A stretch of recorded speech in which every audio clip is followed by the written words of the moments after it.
Ayan, una, open your Word app nyo. Click nyo yung wallet. Tapos yung turn to katabi ng send. Then withdraw. Sa baba. Tapos WorldCoin. Then crypto app. Add new address. World chain. Baba nyo pa. Scroll down. Others. Yes, proceed. And paste nyo yung address ng coins.ph nyo. Open yung coins.ph nyo. Kunin yung address. Portfolio. Yeah. Search bar. Hanapin nyo yung receive crypto. Sa search bar, hanapin nyo yung WLD or WorldCoin. Type nyo yung WLD. Then click WorldCoin. World chain. Yan, copy yung address na yan. Pagka-copy nyo, balik kayo sa Word app. Then paste nyo na. Gaya ng click paste, ilong press nyo yung sa your wallet address.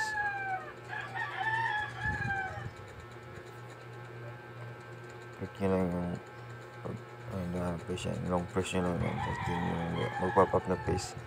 Yan, okay na yan. Double check nyo yung dulo kung tama ba yung address na paste nyo.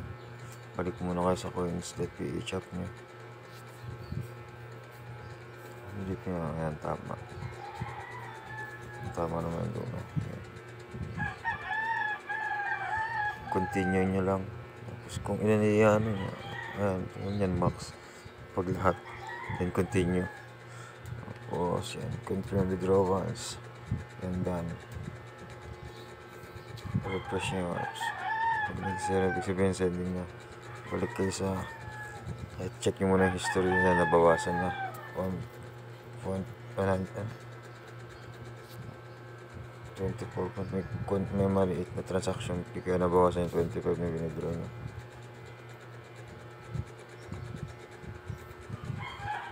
Hintay lang kayo konti. Mare-reset nyo na sa coins.ph. Nagumina ng internet. Okay lang yan.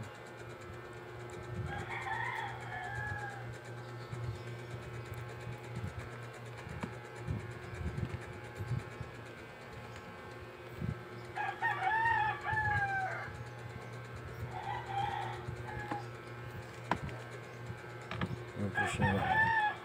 Mga 3 minutes yun. Minsan 1 minute lang ako na. Refresh nyo lang. Re-open nyo. Processing po kasi check yung part problem nyo. Ito kayo sa WLD nyo. Click yung WLD. Then others. Ayan, deposit. Plus 24.9. Processing pa.